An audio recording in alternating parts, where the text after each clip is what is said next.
rest inside. Today we're going over how to teach your dog to only greet people or other dogs on command. I will say before I start this video that you want to use two separate commands. For dogs, I say go play, and for people, I say go say hi. He knows that pretty well, and she's still working on that because she's an absolute social butterfly. So we're still working on those things. The first thing you want to do is make sure your dog knows either a wait or stay command.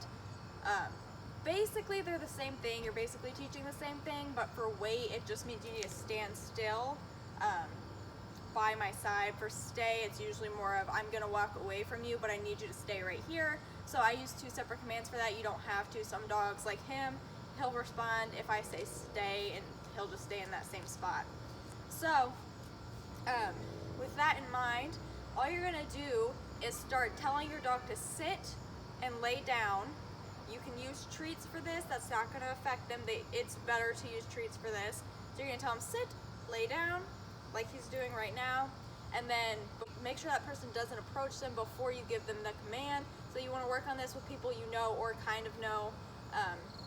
Start with people that the dog knows well, and then start with people that the dog kind of knows but doesn't know that well, just because it's a little bit more exciting, like having a friend come over and practicing, things like that. So right now he's in a down, so that's what I would need. This is what you're gonna do. You're just gonna put him in a down stay, and then you're gonna say, okay, go say hi.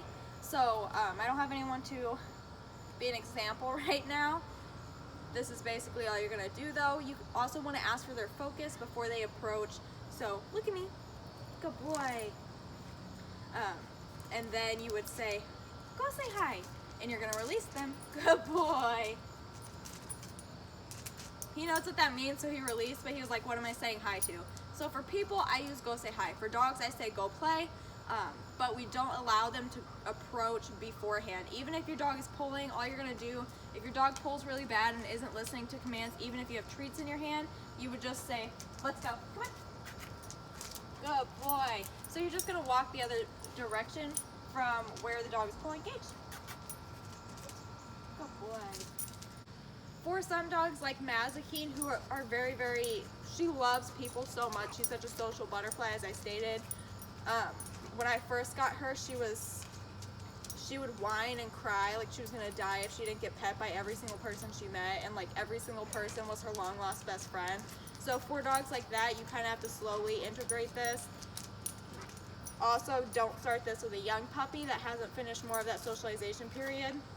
There are certain breeds that you have to wait longer with to do this because they need more socialization to not become protective. German Shepherds, Belgian Malinois, that kind of breed. Mazikeen just started learning this at 6 months old because she is part German Shepherd from what I've been told. So I didn't want to take the risk of teaching her to back off beforehand, because it could encourage, it's not guaranteed, but it could encourage that negative behavior that we don't want, of protectiveness or fear of people. There's also fearful, more timid breeds that you may have, even if your dog isn't really a timid dog. If it's a breed that is known to be like a Sheltie, you really want to work that later on, because we don't want them to become timid or fearful of people, because we taught them to kind of avoid people. That's basically all you're gonna do. It's another one of those things where like it seems so simple and it's so simple to explain, but executing it, especially depending on the dog, is gonna be the hard part. You just have to really stick with it. You can never ever, once you start training this, you can never let them just go up to a person or just go up to a dog from that point on. There's certain areas, like if you're someone who takes your dog to the dog park, in that case you don't have to practice this, but it would still be good to practice in like the entry gate before they go into the actual park, to sit, lay down, and then say go play after you open the gate. That way we know that we're still getting their attention and they're still listening to our commands, even in a place where they know, hey, I'm here to play. That way it's more control. With him, this is pretty easy. He's not, dogs are more of what he leaned towards, but even that is still pretty easy with him, to get him to ignore other dogs, because he's such a laid back dog that it's easy. And that's going to be pretty common and some more laid back dogs, it's going to be a lot easier to work with. But in hyperactive or super energetic dogs, even if they're super smart, this is still going to be a hard thing for them to learn. Females are going to be harder. Most people think I'm crazy when I say that, but it's true. Females are harder to teach this with, especially when it comes to people, because female dogs tend to be more social than male dogs who tend to be more loyal. Not saying that females aren't loyal, but they're just not one-on-one all the time. Males are easier because they are so one-on-one. They love just that one person so much that they'd rather listen to them than go and play with other people.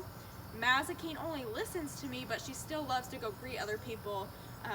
And she's just gotten to a point where she understands, okay, I can't just go and run up to anyone. So that was harder for her, and that's okay. Some dogs are going to have more of a challenge with this, and that's pretty normal, especially if you're working with a puppy. If you got an older dog and just started training it, that it might be a little bit easier if it's a more mellow dog. But for puppies, it's typically harder. You also, again, I cannot stress this enough, do not start this at like 12 weeks old or 8 to 12 weeks. Like a major socialization period. So you really want to make sure you're socializing there, and then you want to continue the socialization and the exposure to other people. Exposure does not mean forcing your dog to interact with, but in this case, I am telling you to make sure your dog is interacting with new people, especially strangers that it doesn't know. So taking it to places that are pet friendly is good. Puppies tend to get a lot of attention, so you'll most likely be asked if they can pet your dog anyways. And in this case, you're going to say yes. You're not going to let the dog, you're not going to make the dog sit there and wait at that point, because it could cause damage. It's not a guarantee that it would. It's just more of we're taking precautions to make sure our dog will succeed. We don't want to set them up for failure. I always say that because it's true. Setting your dog up for success is the best thing you could do for them mentally, and the best thing you can do for their happiness. Dogs are so they want to work, they want to please you, because that's what they were bred to do. So I'll go over it one more time. So you're gonna say, let's pretend he's excited right now about something other than food. So let's say there's a person or a dog right there that he really, really wants to go see. I would say, sit down, look at me. Well, you heard something. Gage, look at me. Good boy. And I'm gonna treat right there. Sometimes you might want to treat for each thing that they do, because some dogs are gonna be more harder to train, so treating them for each thing that they do is going to entice them more to do what you're asking them to do. And then you're going to give the command, go say hi, and then they'll walk, and then you'll allow them to walk up. At first, some dogs may also, there's two responses that they're going to get. One, they're not going to want to listen to you even with food in your hand, or two, they're not going to want to walk up to that person now because they're paying attention to you. That's fine. But you're going to tell them, go say hi. And then once they get to that person, or you're also going to say, go say hi. Or when it comes to dogs, you're going to say, sit down, stay. Don't do this in a place where there's other off-leash dogs, because it could cause a fight, and we don't want your dog to get into a fight. Because you have food with you, we want to make sure that it's safe. So if the dog is off-leash, we don't want to start that. We don't know, especially if you don't know the other dog, it could be food possessive, and we don't want it to come up and hurt your dog because you have treats. That's another thing. I don't ever recommend taking treats to a dog park if you do take your dog to a dog park. That's very important. Don't take treats, toys, anything that a dog could become possessive over that could start a fight. So you're going to do that, and you're going to do the same thing for dogs, but you're going to use a different command. So the reason I say this is it's usually a little bit easier for the dog to understand, okay, I still have to pay attention even when it comes to dogs. And when you say go play, that means I can go greet the dog. Also, sometimes it's fun to kind of challenge your dog, and if there's a person and a dog, you say, go say hi, and the goal is to get them to go around the dog because you told them to go say hi to a person, and then you can say, go play, and they'll play with the dog. That's really, really challenging, but if you want to work for that, you can. So same thing for dogs. Down, stay, look at me, good boy. And then you would say, all right, go play, and you're releasing them from the focus. The reason this is so important with service dogs is because if we just let them go up and meet every single person that asks, and we don't give them a command, or we just let them run up to every single dog they want to run up to, once you're in public and you're working that dog, it's it's going to be a lot harder to keep their focus on you because they've gotten away with this behavior for so long. For pets, it's still a nice thing to teach because then when you're out on walks, you don't have to worry about your dog trying to drag you down the road to go see another dog, or dragging you to go see people if your dog's a super social dog. It's just a nice thing to learn, and for service dogs,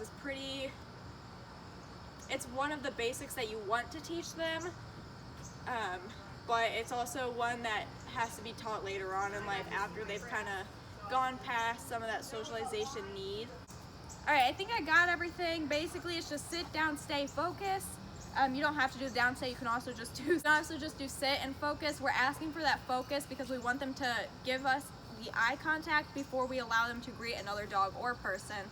She's new to that because she is part German Shepherd. As I stated before, I was more wary about pushing that boundary before she really got through that socialization period. And then once they go through the fear period, you may want to lay it back on that a little bit, just work a lot on focus, because during that fear period, they tend to kind of look around because they're scared. So next fear period, the biggest one's usually going to be between 8 and 10 months. Not every dog really goes through it, but some dogs have a really bad fear period, and German Shepherds happen to be one of those breeds. I think I got everything. If I missed anything, let me know in the comments. Questions, comments, concerns, go in the comments. Mazakine has joined us because she had to go potty. That's great. So as always, we love you.